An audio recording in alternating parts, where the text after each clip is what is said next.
Welcome to The Vinyl Guide, the podcast for record collectors and music nerds. Here's your host, the biggest record nerd of them all, Nate Goyer. Oh, hey everyone, it's Nate. Welcome to episode 562 of The Vinyl Guide, the podcast for record collectors and music nerds. And dear people, I'm absolutely elated today. We are welcoming an incredible musician to the show, Mr. Tony Levin, whom I assume most of you are familiar with. Tony, his resume is unmatched. I mean, King Crimson, Peter Gabriel, Pink Floyd, John Lennon. Of course, he also does studio work and projects like Liquid Tension Experiment and Stickmen, which we talk about today. There's a new Stickmen release, Let's Thrack Again. You can check it out now, stickmen.bandcamp.com. Stickmen vinyl, by the way, is very limited and quite often can contain selections that are only available on the record. And they only press up a few hundred sometimes. So you want to secure yours now, stickmen.bandcamp.com. There's copies of Let's Thrack Again that you can pre-order. Now, today, Tony and I talk about a myriad of subjects. Lots of memories from his career, his sessions with John Lennon and other Beatles. We discuss his periods with King Crimson, from Discipline to Thrack, right up to what's happening present day. We also discuss his sessions with Pink Floyd, Peter Gabriel, and others, his continued love of the Chapman stick. We talk about what's happening with Beat and working with a crew of Zappa alumni. Tony's not much of a record collector. He's on the road a lot, but he does open up quite a bit in this episode. Real funny guy. I reckon you'll all enjoy it. And real quick, if you guys are new to the podcast, welcome. Please follow us in your podcast app. We're also on the YouTubes. I'm not nearly as handsome as Rick Beato, but you could follow us both places, YouTube and your podcast app, and enjoy interviews each week. Over 550 interviews are available, including Billy Gibbons of ZZ Top, episode 500, Stephen Malcolmus of Pavement, episode 481, Jerry Cantrell of Alice in Chains, episode 467, Jimi Hendrix producer, friend, and engineer Eddie Kramer, episode 429, Matt Cameron of Soundgarden and Pearl Jam, episode 425, comedian and podcast pioneer Mark Maron joined us, episode 400, and lots more. And by the way, we don't do ads. We don't take advertising dollars, but if you want to support us, you can go to patreon.com/vinylguide, or you can simply bequeath us some records and Bitcoin in your last will and testament. Either one of those will do. Oh, and by the way, this conversation starts immediately after Tony and I had some connection issues and had to make some last-minute changes. So in that context, let's get into our conversation with Tony Levin.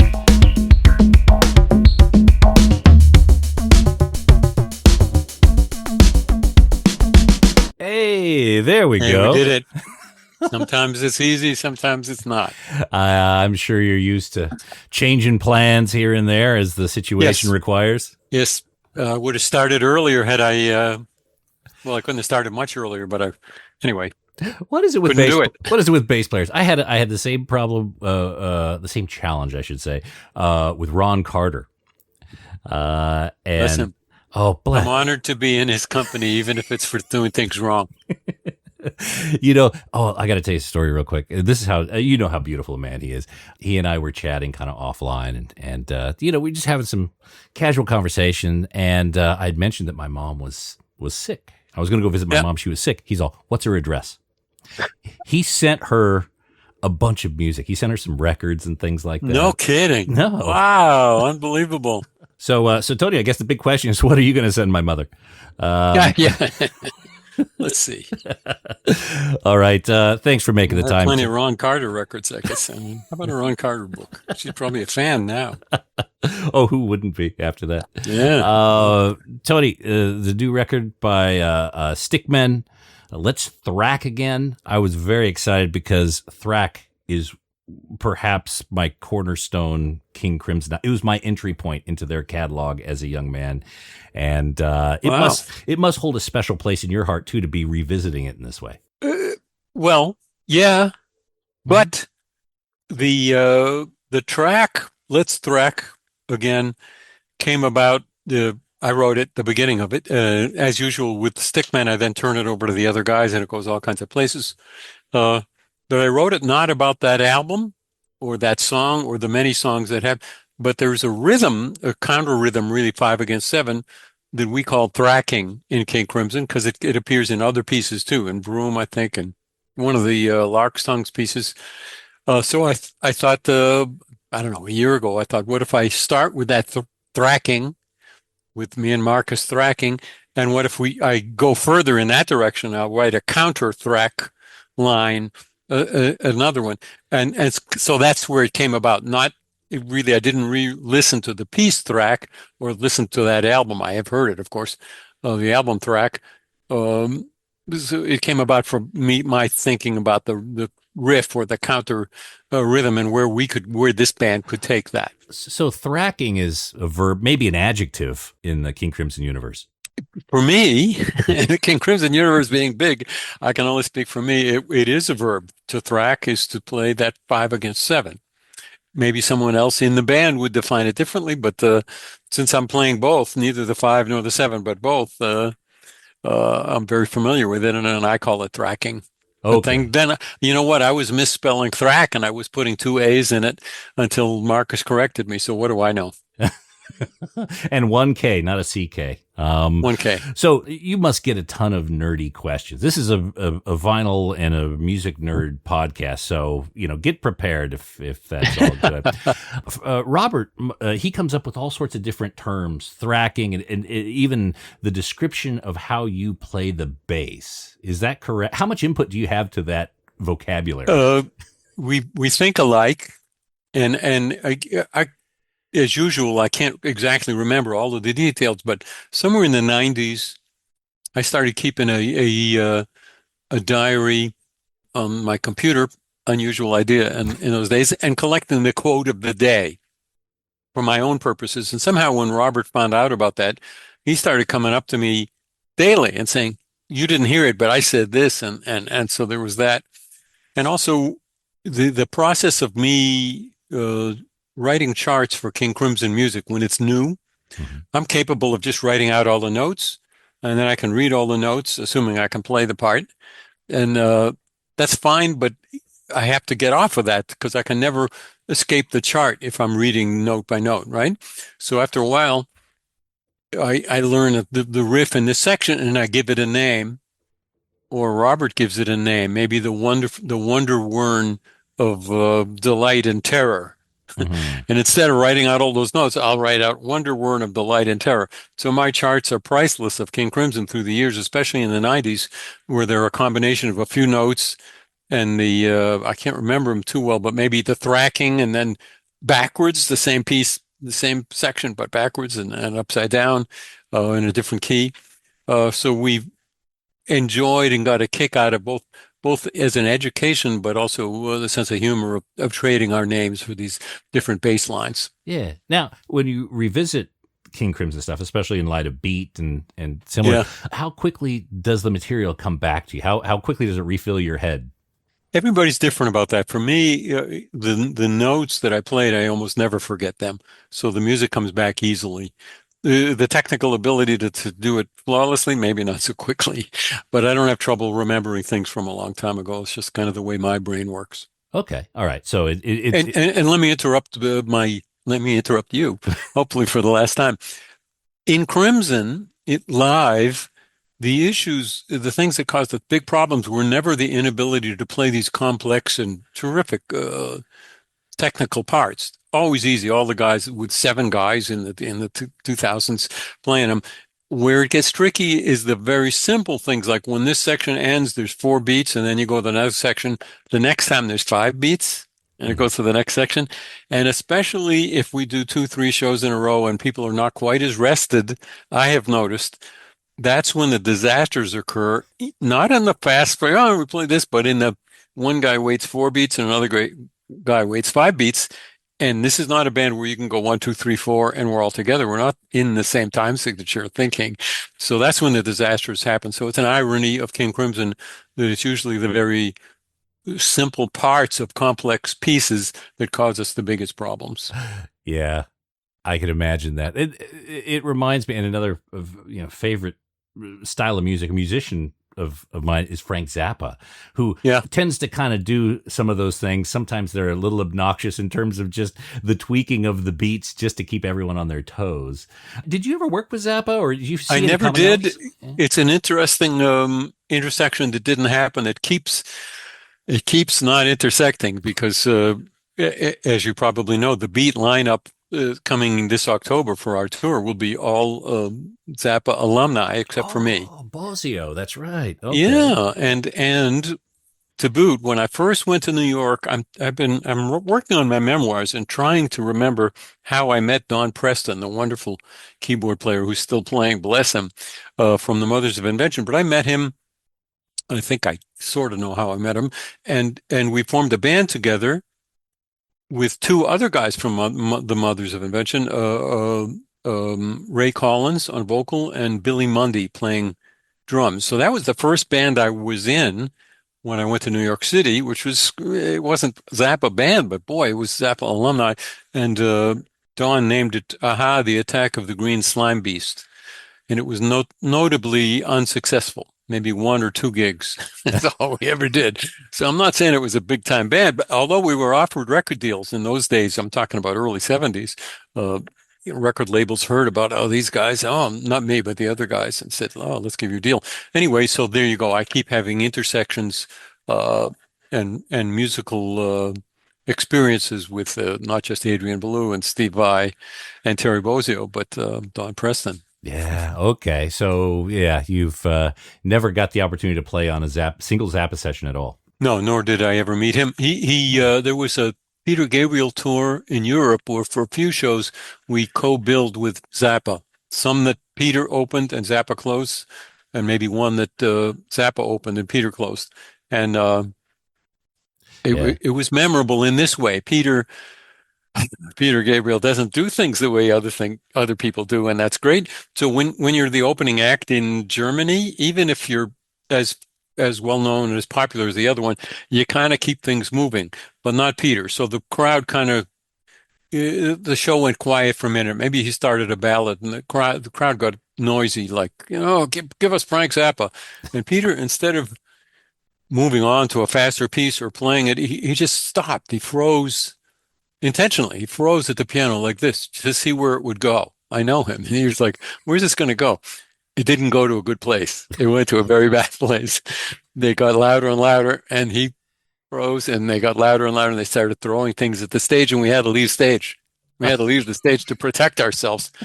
The next night, they're the same way with Zappa, because Peter's the closing act. But bless Peter for doing it his own way and not playing it by the rules, the way the rest of us think they're written. So that was an interesting intersection with Frank Zappa. Didn't get to meet him. Obviously, we're running off the stage. And the next night he was gone by the time I came on stage. That's so interesting. Yeah. Cause he's got so much involved in the cohort you keep. And yet there was never that intertwining. Now I with your career, obviously amazing career. And you don't seem like a man who has many regrets. Are there any sessions or gigs that you were offered that you didn't take that you look back and say like, ooh, I would have liked to have done that if I had a time machine? Yeah, not time machine, because that's not the way things work. I would, at the time, who I was, and I turned things down and kind of wish I hadn't, but given the way things were then, I can remember too, Herbie Hancock called me to play on, his people called me to play on a Joni Mitchell track when he was doing an album of Joni Mitchell stuff. Two of my, idolized both of them. And even though I've met Herbie Hancock, I haven't played with him. Well, sort of played with. Anyway, should have done it, but I was heading. It was 2 days' notice. They're in LA. I'm in New York, and I'm heading to England to play with Peter Gabriel on a session.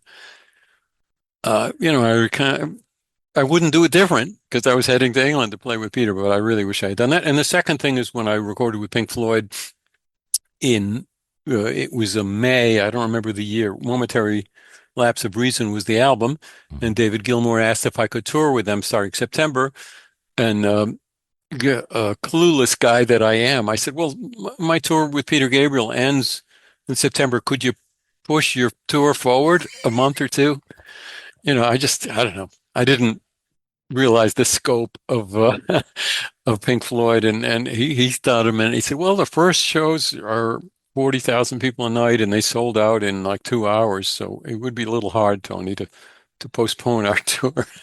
So I didn't do that tour, and yeah, I wish I had got a chance to tour with that band, Oh, and I had the chance, but I said no. so Guy Pratt was call number two. I got to tease him about that next time I talk to him. He'll make some good jokes about it, which I can't do. He's a So, funny guy, great player, funny guy. oh, incredible, incredible. Did Yeah. you ever have any connections with Kevin Gilbert? Do you know who Kevin Gilbert is? No, I don't. Studio musician out of Los Angeles. He actually played with Toy Matinee and Guy Pratt. And he was, Okay. yeah, we used to use his albums, his production to test speakers. Wow. Yeah. That good. If that Wow. good. Yeah. He's got some incredible stuff with Patrick Leonard and teams like that. Did some wonderful records with Patrick Leonard.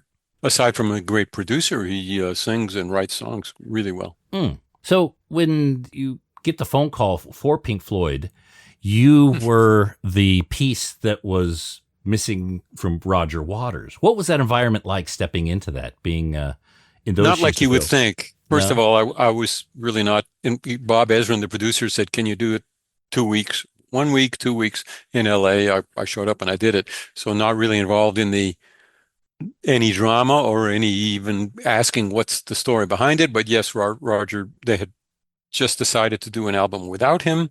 It was, I think, not clear whether they could legally do a Pink Floyd album without him. None of that had anything to do with me. Really good music, and it was pretty much just, yeah, we say it was Pink Floyd, but it was guys like me, guys that weren't in the band. Most, I can't remember who was. I think Jim Keltner was mostly playing the drum parts at that point. Oh, that's Maybe right. they would redo them later. I didn't ask. Typical of rhythm section guys were in there in the beginning, and then the album goes through a whole bunch of stuff. I know the music was very special. I was thrilled to be part of it, and I got to play the stick a little bit on it, something which is a little stepping outside of the usual bass sound on Pink Floyd. Good fun, and David Gilmour's a great guy. I had more intersection with him later. Hmm. Why don't I tell you? Please. Maybe I'm the guy who said, sorry, I can't do your tour, right? So then sometime during that tour, maybe almost a year later, I was in New York, Brooklyn, a show honoring Les Paul tribute with a whole bunch of guitar players, different acts, who played Les Paul guitar. And I was the house band playing with different one. All right, Rick Marotta, my good friend drummer, was the musical director. And at some point, only 2 days before the show, I think, the people, the producers, the people in charge with it, had some problems because a few guitar players couldn't make it who said they could, Mhm. and they wanted to call David Gilmour and ask if he could show up and do it. And somehow they couldn't reach him. And Rick said to me, "Could you ask David?" And I said, "Not really. I mean, he's not my buddy. He's out on tour with Pink Floyd, and I said no to that tour." But he, I said, "Well, I'll see what I can do." So I called. What did I call the management to Pink Floyd and gave them that message. And about 2 minutes later, my phone rang and it was David Gilmour. He said, "Hey, how you doing?" And I said, "Great. There's this show in a couple of days, Les Paul tribute in Brooklyn." And he said, "Okay, I'll be there." And I said, "Well, no, wait. Let me connect you with the management to work out the details because that's not me. I'm just playing bass." He said, "No, I'll be there." And he was.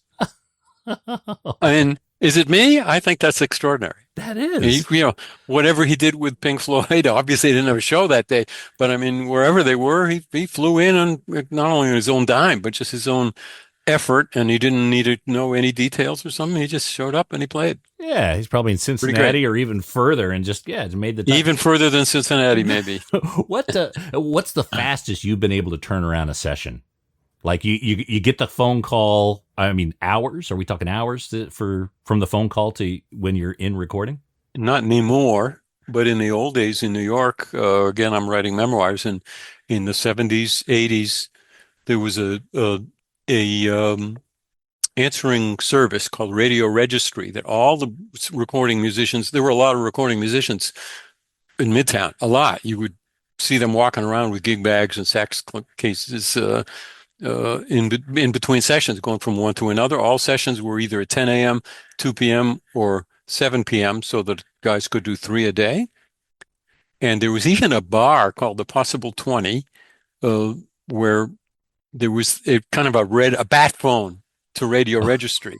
And there were guys checking all the time that, or they'd say, oh, is what's his name here? And, yeah, I'm right. And so in those days, on an hour's notice, you would get sessions a lot. Yeah. Because in those days, the I don't know why I'm even going into this bizarre ancient history. The producer wouldn't say, "Get me Tony Levin." The producer didn't care so much who played bass, so he would give Radio Registry a list of 5 bass players, and they would spend 15 minutes trying to find the first guy, and if they couldn't find him, they'd go to the second guy. So they'd get a guy very quickly, and it didn't matter who. So consequently, there was a lot of work. A, B, it didn't really matter who did it, so it wasn't so much we want the playing of Tony Levin on that. It was there were charts, there were arrangers, and you got to do. In my sense, it was more a craft than an art. I liked it, and I was pretty good at it because I read music coming into it, and I happened to have, by luck, I had the right bass, a Fender Precision. That was the bass sound they wanted because the engineers didn't have time to mess around with bass sounds. But as soon as I got a chance to go out on the road and play live music, that's very much where my heart lies. So much as I like that's when I played gazillion albums. So my discography reads heavy because of those years, and it wasn't that they needed me on those sessions. I just happened to get them. Now, you're no longer the young man. You're about at the halfway point of life, I imagine. But life next year will be halfway to 106, 170. You're still on the road. I mean, that's just got to be life for you. It feels like you may not know a different way of living. It's been a while. Been on the road. When people refer to me, usually it's in interviews, but if people refer to, oh, he's a road dog, what I think of is some of the guys I work with do it much more than me. Mm-hmm. So, yeah, I do it, and I'm kind of one of the group who does it a lot, and we're lucky to be doing it, and that's great. But I know guys who do it much harder and much longer than me. In beat, I'm in a band with a few of them, and they're happy to go all year with no breaks. So yes, I do it. I'm like you mentioned, I've been doing it a long time. Very lucky, very grateful to be able to do it, and that in a lucky break that my health is good enough at my advanced age that I can keep doing it. Yeah. It won't always be that way, but I can keep doing it, and it's not that I have to do it, but it's what I love to do. Yeah, it's kind of who you are. Like, you have to be playing. There doesn't seem to be an alternative for you. Oh, I can amuse myself other ways. Yeah, I write a lot. You're seeing my room here. I think. Mm-hmm. Well, that's my recording desk, but this is my photography and writing books and poetry stuff table. You can't see that table. Do you collect anything? Do you have like like we talk about records and memorabilia, anything that you tend to hang on to? I think I don't. I probably hang on to too much stuff, and I have a warehouse that I throw it in, but I'm not passionate about collecting things. Don't have that gene. Okay. All right. So you're more the Although you're looking at how many bases are back there. Well, oh no, sorry. I moved some of the bases, so you're not seeing the 18 bases that are in this room. Oh. No, I don't collect those. Oh, I was going to say, yeah, Joe Bonamassa was on the show. So I think that's the view that I've seen of him. I think a handful of bases, you're fine. You're fine. Yeah. And Steve Vai's wall has more guitars than I own basses. And then I have Geddy Lee's book of his basses. So I feel totally justified. That's fine. So, talking of King Crimson, there were the 3 color LPs, Discipline, Beat, 3 of a Perfect Pair. As I understand, correct me if I'm wrong, Discipline wasn't going to be King Crimson. It was going to be a project called Discipline that changed to King Crimson. Is that correct? Correct. You've done your homework. You know the stuff. You tell me more about the. I'm a nerd. Yeah, that's right. So I had worked with Robert Fripp on Peter Gabriel's first album and tour. And then Robert asked me to play on his Exposure record. Mm-hmm. Exposure? No. Yeah, Exposure. Yep. Yeah. Yeah, solo record. Yeah. So I knew him, and he asked me to join him in a downtown New York studio to try out playing with these couple of guys he knew, Bill Bruford and Adrian Belew. I didn't know them, didn't know who they were, didn't really know the music of King Crimson particularly. So I walked into that room. Notably, I was very impressed with their playing, to put it mildly. And it just by coincidence, I think, that I had a bass and I had brought the Chapman stick, which I played sometime, but not that often. And when I heard these players, I knew Robert's playing, of course. My sense was that this won't be surprising to you, but Bill Bruford plays drums and Adrian Belew plays guitar, each unlike anyone else. They're not just really good, but they're unique, right? Mm-hmm. And Robert's got his own sound. How many guitar players have their own? You can identify them from hearing them. And I thought I'm in a room with these three guys, and I'm just going to leave the bass there, and I'm going to take the Chapman stick, which is different and leads, its strings are backwards and in fifths, leads me to think differently. And instead of being kind of the guy who grew up with Motown and R&B, I'm going to just try to let them stretch me away from the guy I've been. I'm not saying that I never played far out before that, but it took me 2 minutes to decide to go with them in trying to be, well, try to go with them in trying to be a unique player instead of just laying down the groove, which was and is very important to me as a bass player. Because your career's working with a lot of people who are very exacting. They have strong reputations around quality and being exacting. Fripp, Peter Gabriel. How do you operate in that environment? First of all, I realized I didn't finish answering your question. And yes, that band, when we did, don't you be sorry. I'm the one, I told you the story, but the band did, all right, let's be a band. And we called it Discipline, which was a good way to work out the new material without being bootlegged as King Crimson. And then Robert one day decided that this is worthy of being King Crimson. And that's when it became, as you knew, became King Crimson. So what was the question? Oh, Peter's not exacting, Peter Gabriel. No? Not at all. Okay. No, and Robert is and he isn't to both. First of all, well, I'll take them separately. Robert is very open to my interpretation of how to play the ideas that he had. I mean, if it's a Lark's Tongues based line that he plays on guitar, yes, I'm going to play that. But if I hit it a different way, my sense about Robert has always been that King Crimson he has the vision of what King Crimson is, and nobody else has it. But he seems very good at getting the players to implement that and then letting them be what they are. And in a way, he doesn't know what they're going to play, which is the opposite of being very exacting. Like, okay, I got you in this band and I want you to do this and this. Yes, he can be that way a little bit, especially with some players. He was never that way with me. Once in a great while, he'll say, I think you play stick on that instead of bass, or bass instead of stick. Peter Gabriel, however, is always completely open to brand new ideas in every sense. When he first saw me playing the Chapman stick, which for those who don't know is played unusual instrument, tuned on different, and it's played by touch guitar. He thought a second, and he said, have you tried playing it with timbals on your fingers? Now that says something about Peter. You got an instrument that sounds different than anything else, looks different, is played technically different, and he thought of a different way to play it, which, by the way, I still haven't tried. And now it's public, it's open. Someone else try to play with timbals on your fingers. You have the funk fingers. Now you'll have the timble fingers. Yeah. Yes, the funk fingers also came about from Peter looking at me and saying, I was trying to play with a drumstick on the bass and practicing in an annoying way, practicing all the time. He said, have you tried putting two drumsticks on your fingers? Hence, funk fingers. Thank you, Peter. He really thinks outside the box, but I guess people know that. I really know that.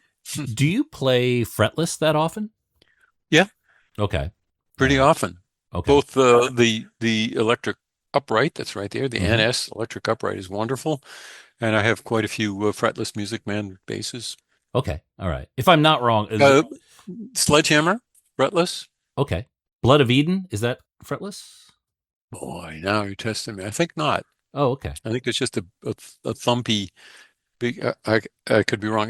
With Peter Gabriel, after a certain point, I don't know the year, but he so loves the sound of this NS electric upright that if it's a ballad, he asks me to play that. There's a couple of exceptions, and Blood of Eden might be one of them. I think of it as a dampened, thumpy bass sound, but I'll check when we're off, when we're not on together, and I'll say, oh, I was wrong. I Yeah. was a fretless. Get back to me on that, Tony, please. Yeah. So when you're recording a song like Blood of Eden, something that's so rich with emotion, like how do you find the emotion of a song? Like if I would imagine the lyrics are still coming together, the content's still coming together. Does that Right. does that perspective help you to do your role if you know kind of what the song is trying to convey? Very good question. More people should be into that question. I'm not sure what the answer is, though. I kind of, I think about, I don't think about music. I react to music that I hear, and I've been doing this for a long time, from some bass player part of my brain, a musical part of my brain, not really thinking or analyzing or comparing it. I don't know if you hear my dogs barking, but they're No? excited about this question. Oh, good. Good. But they're not here in the room with me. Yeah, I don't know how it is I react to a piece, but I know from experience that it's not determined by the lyrics, but by the feel of the piece. Hmm. The lyrics can be very special, and once in a while the lyrics are done when we're doing the rhythm track, but Hmm. more often and almost always with Peter Gabriel, the lyrics are not done. But in some way I can sense not exactly what it's about, but I sense the feeling, and in some way I am a part of me is trying to clue into that and help it along with my bass part. Right. But it's not really even my describing it is something I've come across through the years because it's not that part of my brain that does describe and think about stuff.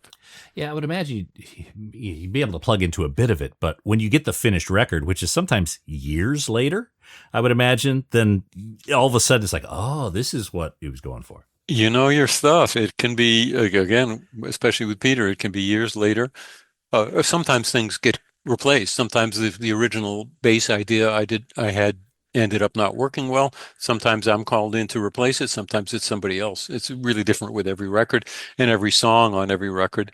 Uh, I don't take it personally, even early. I didn't. The important thing is to get that track done as well as it can be done by the producer and the artist. Hmm. And I'm there to help them if I am there to help them, and that's the important thing because that music is going to live on a long time, and it doesn't really matter in the big picture who played the bass part on it. Yeah. Looking at something like the trio of Discipline, Beat, Three of a Perfect Pair, obviously those Yeah. were done over a course of years. It happened organically, it just happened to be three colors. Was there ever discussion of the fourth, of what could have happened after Three of a Perfect Pair? My history is not great on it, but my sense is that Robert suddenly broke up the band in Hmm. a way that he had done before with King Crimson's, but not usually after every album. Right. I think, Yeah. again, I'm not an expert, but I think I've heard that it was one group and then they did one album and then the group changed. So we were happy we did three. Uh, we were not happy to find out. I think I heard about it at the opera. I was at an opera and some on the intermission in New York at the Met.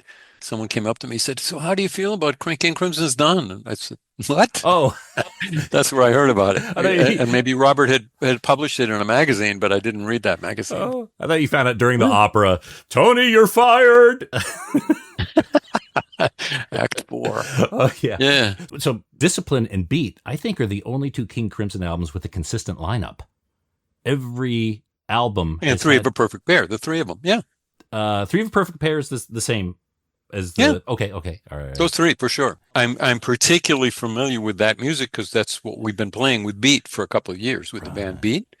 And we're going to stretch beyond that in this next tour that starts in October. But yeah, I'm really familiar with most of that material. We didn't do it all, but we do most of it live. What are the It's great chances fun. we'll see you in Australia for the Beat tour? Not this tour because Mm-hmm. I haven't memorized the tour, but there's no Australia on it. Someday that would be nice. Mm-hmm. Not up to me. Okay. Okay. Yes, typically the musicians don't hardly have any say in it. The agent books it, and they Mm-hmm. figure out what territories it would be good to be in, and that's where you go. Yeah. Is King Crimson pretty much done for touring? I have no idea before I mentioned this sensibility about King Crimson lying in Robert somewhere, and I think he doesn't know. I think I like to put it this, maybe we had a breakfast at the end of King Crimson in Japan, and he said to me, "If King Crimson speaks to me, I will listen." Oh. So All right. There you go. Time for a crank phone call to Mr. Fripp. Uh, when you guys got together for Thrack, now that's the double trio album. Yeah. And the album has this evolution where it's the six of you together and then splits into two sets of trios. Was that the design early on, or did that happen somewhat organically or after the fact? You guys just kind of I didn't stretching it. even know that it happened. Oh, So from the beginning, it was referred to as a double trio, the six of us. hmm And from the beginning, I didn't see any musical correspondence to that. okay. I'm not saying it wasn't a double trio, but I never thought of it that way, or, we didn't set up that way. And maybe it was there. Then analysts would do a better job than I at finding out, like you said, if it begins one way and goes another way. I just did not know that. Oh, Ignorance.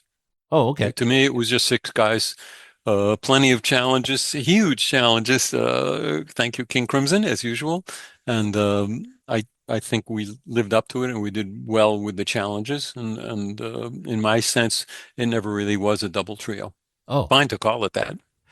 how important is it to play challenging music for a project to stretch your abilities? For me, very important. Utterly different for different players. I know great players who live for challenges, and I know great players who play always the same and in control and do a great job. So there's no better or worse, but I love challenges, and if it isn't there, I'll either make it there or I won't continue touring with that particular lineup. Yeah. Okay. But it doesn't. I'm not talking technical. In Paul Simon touring and I've actually played folk music quite a bit early in my career. I can just keep looking for the perfect bass part for that piece. And this a note or a chorus or something that just could keep you, and I can amuse myself for a long time looking for that. And also, I've another thing sort of related is sometimes, usually on a tour, there'll be some pieces you love and a lot of pieces you like, and then there'll be one piece that's kind of like, not doing it for you or less doing it for you. Usually that's the one that you get the earworm in your head overnight and just goes through. So to me, that's like, okay, that's the one that I really gotta, it could be a very simple, almost a dull piece, but I gotta get a better bass part. Because if I get really the perfect bass part, it'll be the best part of the show. It won't be the worst. Are there any bass parts that you find difficulty in playing these days? Like maybe it's lightning in a bottle or just kind of, as we get older, the dexterity, anything like that is challenging these days? Yeah, I'm thinking, yes, and as I get older, my dexterity is less, and more than that, it takes me longer to learn. No, it takes longer for my fingers to automatically play a very hard technical thing that used to be, I don't know what, an hour, and now it's 6 hours. I haven't timed it, but that's a thing for sure. It's hard for me to tell you because I've been playing this beat music, the same music for a couple of years now. So technically there isn't, I got it on my finger as well, a long time since. With Stickmen, we're going to try some very challenging things that this is the other extreme. I haven't yet mastered them at all. I haven't tried, I haven't started. And I go over to that desk when we're done and I start practicing. I have the rest of the month to be able to play stuff that I that I can't play yet, technically. So are there pieces that what was your way of putting it? You put it nicely, that are just beyond my fingers or something? Yeah. Like, Well, hopefully if it's any of the Stickman pieces, then I'm in trouble because we're playing them in September. So I do like challenges, like we mentioned, and I'll try to learn them by then. the Chapman stick is just such a wild instrument. I would Yeah. imagine there's less than 1,000 players of that instrument in the world, I'd imagine. There's way more than 1,000 of the instruments. I have no reliable data Yeah. about how many players. I hear players do wonderful stuff on it, and I hear players do stuff that I can't do on it. And let me mention that Marcus Reuter plays the touch guitar, which he designed. That's very similar in many ways to the stick. It's certainly played with the same technique, and he has phenomenal technique. So I'm next to him every day, being impressed by that technique. When when you're playing with these drummers that you played with, Bruford, Steve Gadd, incredible players. As part of the rhythm section, how do you avoid stepping on each other rhythmatically? I don't think it's a factor. Stepping on each other, getting in the other guy's way. I don't think it's ever a factor. No. There's other things that are factors. Finding if it's simpler, finding the right groove, really the pocket, and with those players, with the really good players I've been lucky to play with, it's really not an issue. Yeah. I mean, it's what you're trying to do, and you do it. Yeah. When's the last time you were starstruck or intimidated slightly, even when you stepped into a session or playing with another musician? In a session or playing with a musician, not likely. I play with great players, and a lot of them better than me, and maybe some I don't belong in the room. This is what I do. That's okay. I think I can't remember. I've been starstruck, like I can't believe that I'm in the room with this person a few times, but it's not in sessions where I'm making music with them. Right. And I can't remember what it was. Okay. Pavarotti. I was at some Caribbean island at the gaming table, and he wasn't famous at that time, but I was a gigantic fan of his, and there he is next to me at the table, and I was like, whoa, what do you do with this? What everyone else knows. What do you do with this feeling of like, I know this guy. Do I want him to know that? No, he doesn't care, but I don't know what to do with that feeling. Yeah. That was a long time ago. How about when you stepped into the room with John Lennon? Did Jack Douglas call you, or how did that come together? Jack recommended me for it. I have a tape of John Lennon doing a radio interview where they'd said, this guy, Tony Levin's good. And I remember his words to me. He was a New Yorker at that time, and me too.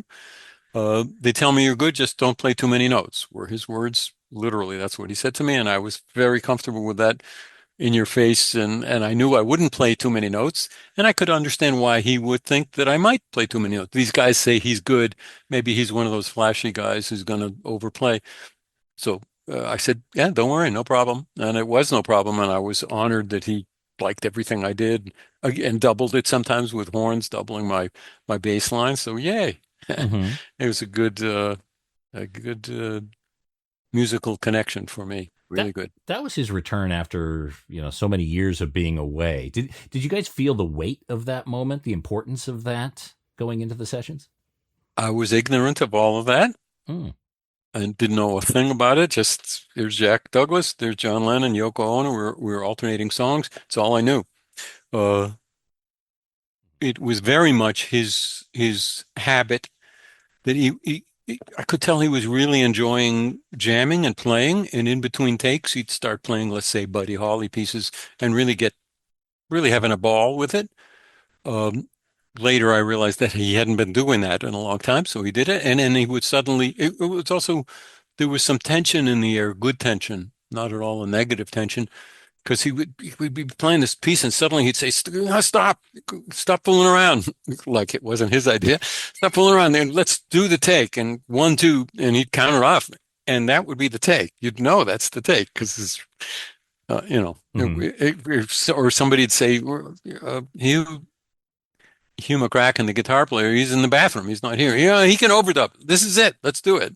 Literally, that's the way it was. So there was this interesting tension, and we would alternate. Since I'm talking about that period, we would alternate songs with Yoko's, which were very not only different musically, but she didn't play an instrument, so she couldn't direct you in how to play it. So it was a different kind of experience, trying to come up with the groove, or even not the groove, but the basis of how to play her pieces. And then we get that piece, and then John comes over and plays guitar for you and sings a song, and it's there. And it's like, 10,000 bass players could have played the right part on that bass part on that song. And I was lucky to be the one who's there in the room. But Yoko's, we worked pretty hard on that. And John didn't give any input on it. He was like the tea boy. He would say to her, you want some tea? Stay in the control room. Very respectful and very impressive that they had that relationship. Was it like a week of John songs, then a week of Yoko's, or did they alternate through the sessions? Alternate. I'm saying alternated song by song. Okay. All right. So once it was Yeah. John song was done, you had to shift process because John knew what he Totally. wanted. Yoko was very much feeling it out and Well, looking for input. I wouldn't put it that way, but John was, there he is playing the guitar and singing the song. Whereas Yoko had an arranger write out the notes and they weren't necessarily right, of what she might want on that, but what kind of groove is it, and how do we do that? And we had to figure that out on each piece. Okay. And then back to John's, and then back to hers. Interesting. You work with John. You work with Ringo on Ringo the Fourth, I believe. How about George and Paul? Any moments or sessions with them? No, No, afraid not. Oh, okay. Yeah. Thanks for asking. I sort of, I won't say I grew up with Paul's playing, but I admired his playing early on, and it's fantastic. And did it influence me? Yes, as a bass player. And I think it's worth mentioning a common thing with bass players who are great singers and songwriters and Beatles. They don't get the credit for bass playing that they ought to. Sting, Paul, let's see. Even Geddy sometimes. I mean, he's pretty respected as a player, but I'm just saying it's a thing. And let's always not forget what great bass lines Paul did. Oh, Paperback Writer. Oh my God, that is just the best. And really influential because he stepped away from what we as American guys were doing in those years. Who are the musicians that you look up to in terms of technique and you're wanting to continue to learn from them? Some of the master craftsmen that you still you're in awe of. I have no names, but I am constantly, except for the awe part, I am constantly learning from and being impressed by and being wowed by the musicians that I play with. There's plenty of them. I play with a lot of different guys, but constantly, it happens all the time, and constantly kicked in the butt musically and think I gotta, I really want to deserve to be on stage with this guy or in the studio with him, and more likely it's on stage. Danny Carey is a good example. I hadn't played with him just once he sat in with King Crimson, but I hadn't played with him before we formed the incarnation of Beat. And wow, he played it in rehearsals, sort of like Bill Bruford. And then once we were touring, Danny came out from hiding behind the curtain, and different every night and full of surprises and kind of drumming surprises I had never heard. And I loved that because I not only loved hearing it, but it would just kick me. It would just kick me into a different gear of like, well, yeah, I can be like that, and I don't have to do what I did the last 12 shows. That's one example of many, many examples. But Tool's taken a very strong page out of the Casey book, and in fact, there was the joint tour in 2001. I don't think you were part of that, if I don't recall. But you know your stuff. Yeah, well, I was at one of those shows, so I'm okay. Yeah, I'm a nerd from way back. But look, speaking of just holding people in awe, Tony, thank you so much for coming on the show. Thank you for having me. The Stickmen music is amazing. I want to direct people to it, stickmen.bandcamp.com. There's vinyl there. Thank you. You guys have double vinyl. And by the way, Stickmen vinyl is quite rare. I think there's only like a few hundred that are printed, and then it just shoots up in price because no one can get it. So, and I don't know what other people do, but we try to put some things on the vinyl that aren't elsewhere. So make it even more special. Special tracks, special mixes, that sort of thing? Both. Oh, okay. I think it's Marcus who's in charge of it, but I think, I'll put it this way. We really value the vinyl experience, and we wanted to have the package be extra special. Do you still play vinyl at your house there, Tony? I do. I have a wonderful setup, not at my house, but in my warehouse in rehearsal place, and not in this room. And yeah, don't get a lot of time even at home or to sit down with vinyl, but do it. Yeah, I do it for sure. That's a beautiful format. Look, Tony, thanks again for spending time with us. I'll put links in this episode page where you guys can see Tony. Very much appreciate it. You can listen to his records. And again, long may you run, mate, and hope to see you in Australia soon. Thank you very much. All right. Super. Take care. Cheers.